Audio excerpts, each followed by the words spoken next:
The coordinated approach, as I started out with, we need the coordinated approach, and it has to be at all levels. The global level, the national levels, and then very locally, at local levels. So that if we were not working together, the assessment was none of our efforts individually were making the outcome that was desired. It was really something quite in our face. We must figure out how to work together better. Not only do we need to bring the research agenda, one in which we are more harmonized and we identify, and I would hope that this conference also identifies some of the gaps in the research agenda, and I'll tell you, preparation of this has already helped us identify one gap. We in our child labor surveys are not asking questions on mobility. That we are today calling for a paradigm shift, a shift from an issue-based intervention to a system-based approach. And this call is based on our experience working on different issues such as child trafficking, child labor, child marriage, etc., and the lessons that we've learned over the past several years.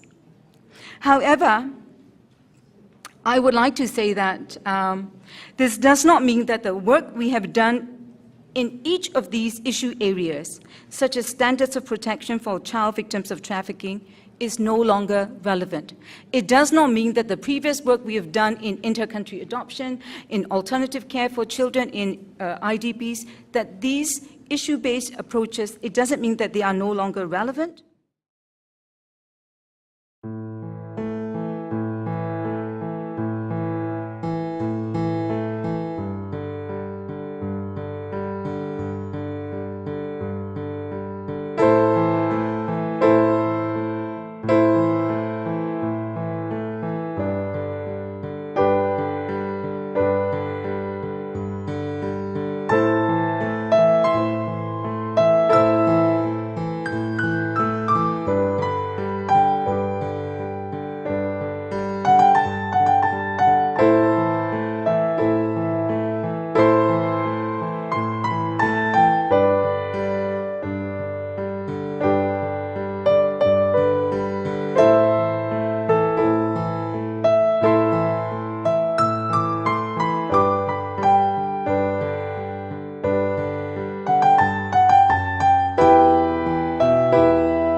I think coordination is must.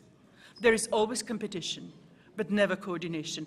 I think coordinated, even for donors, they might spend much less money and have a bigger results rather than competing with each other, because we all work for the same audience. We all work together in order to make life of children much better. During these days, I saw one very interesting, children having T-shirts, which was calling, it was written responsibility. I think I'll finish with this word. Responsibility is what we would feel, every of us, each of us.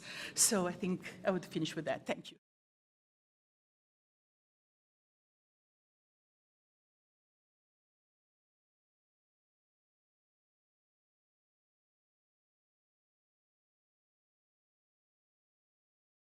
Je veux parler un instant du rôle des adultes dans tout ça.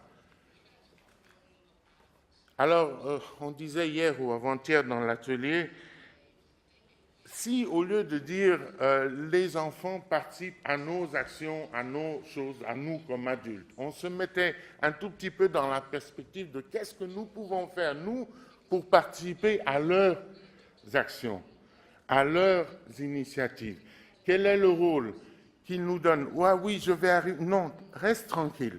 Des fois, ils te demandent simplement d'être là. Éventuellement, de ne pas parler, mais d'être là. Pourquoi? Parce qu'ils ont besoin d'un adulte.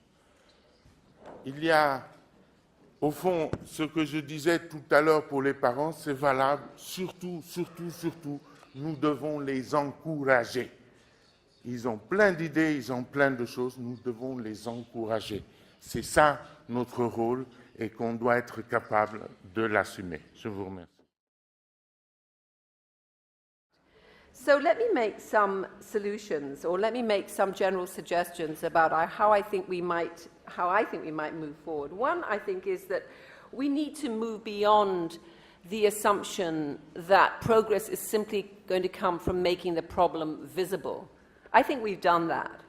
And I think that invisibility is not our problem. And maybe what I'm saying is going to be controversial, and we'll have discussion about this, I hope. But my view is that the problems of discrimination, exclusion, removal, deportation, incarceration are not problems that come from invisibility. It's not that adults have forgotten about children. It's rather that there is a deep ambivalence about how to deal with non-citizen children, children who don't belong. And on the one hand, there's a sense that they are children, like all other children, and on the other side, there's a sense that they are other, and not just any old other, but a threatening other. And it's because of this ambivalence that we haven't really managed to make progress. And I think we need to tackle that head on. We need to tackle head on the sense of threat, the sense of justification in removal, the sense that this is in the best interests of society. And I think we, at our peril, we ignore that.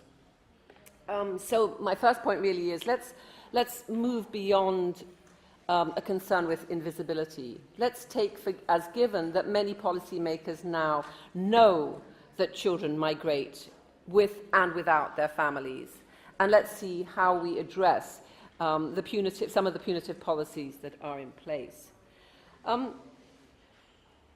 So many people have already spoken about some of the obvious solutions, and I think the most obvious is ensuring legal status, and actually was just mentioned again this morning. One of the big problems that this ambivalent response gives rise to is the sense that migrant children are faced with this perennial insecurity.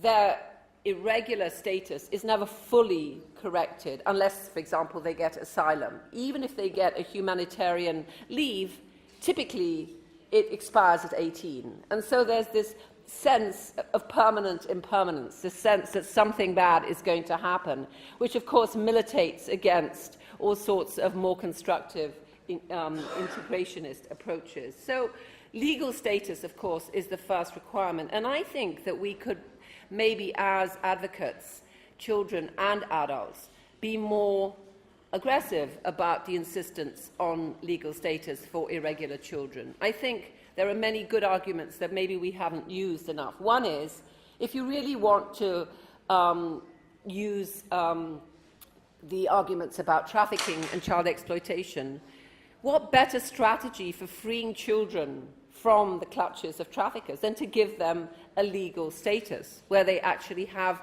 their own documents, where they can go to the police without fear of removal, where they can go to schools or to employers with a legal status.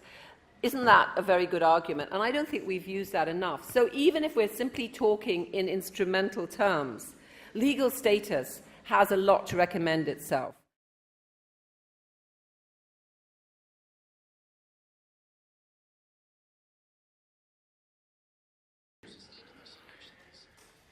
Les enfants. Je vais parler du mouvement des enfants travailleurs. Nous sommes à côté, nous l'assistons. Ils ont, il y a quelques années, en présence de certains d'entre nous, on leur a demandé « What is your comparative advantage ?» ou quelque chose comme ça. Non, « Your added value ». Your added value. Alors, ils ont dit, oui, quoi, comment? Bon, alors on a dit, dites ce que vous faites et que les autres ne font pas. Alors, ils ont commencé à dire, moi je vais vous donner quelques citations. Si un enfant pleure sous la pluie, nous allons nous arrêter pour lui demander quel est son problème et l'aider. Rama. Nous sommes capables de sentir quand un enfant a besoin d'aide, même s'il ne le dit pas. Jacques. Quelle que soit l'heure et le jour, si un enfant est en difficulté, il se présente à nous, nous arrivons à prendre soin de lui. Save the Children has been working for the protection of children on the move for a long time. And I want to conclude by a statement that children delivered at a cross-border regional seminar in Johannesburg last year. We want to feel safe everywhere, without local people hurting us or calling us names. People who live in the countries we have come to need to be helped to understand why we are here and that we are all the same. This will stop big xenophobia attacks again. If people abuse us and attack us, the police must protect us, and they should also stop abusing us. Working together can make a difference. This conference will help us all to get decided which next steps we all need to take. And, well, let's do it together. Thank you.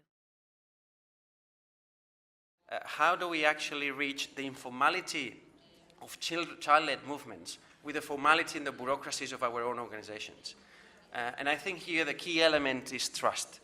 Let's start trusting a bit more these child-led movements, because I think that this could actually give us some of the responses to the challenges we are facing. Parce que vous ignorez l'existence de beaucoup de choses. Je crois parce que vous n'avez pas vécu ce genre de choses. Et chacun de nous ici a une histoire, mais des histoires différentes. Et chacun de nous a vécu quelque chose. Et que seul lui peut savoir comment il a fait pour changer cette partie-là. Et je crois que si vous êtes dans un terrain que vous ne connaissez pas, vous n'êtes pas les maîtres du terrain, mais vous êtes beaucoup plus des gens qui peuvent observer de qu'est-ce qui se passe sur le terrain, mais qui peuvent apporter aussi de nouvelles idées pour compléter, afin que ce terrain-là soit encore plus équilibré. J'aimerais juste mettre le point en disant que les enfants n'attendent pas que vous venez vous décider en fait pour les protéger, parce qu'ils le font déjà entre eux. Ils font ce qu'ils veulent en fait en réalité. Ils font ce qu'ils peuvent en réalité. Ils le font avec leurs moyens. Ils vous demandent d'associer en fait. Ils vous appellent pour dire on a besoin de vous en tant que grand frère aussi, pour apprendre de vous qui avez vécu longtemps, mais qui avaient des expériences, mais qui pouvaient aussi les écouter, les mettre en confiance. Mais ça va être un peu gauche si je le dis, mais je vais le dire. Beaucoup d'adultes pensent beaucoup plus qu'ils représentent une ONG, ils représentent l'État, ils représentent les fonds, mais ce n'est pas ça que les enfants ont besoin. Ce n'est pas l'État, ce n'est pas les fonds, mais c'est une famille, c'est la solidarité, c'est l'encouragement, c'est le fait de les mettre en confiance. Et ça, j'aimerais juste rappeler ça pour qu'on ne l'oublie pas. Merci.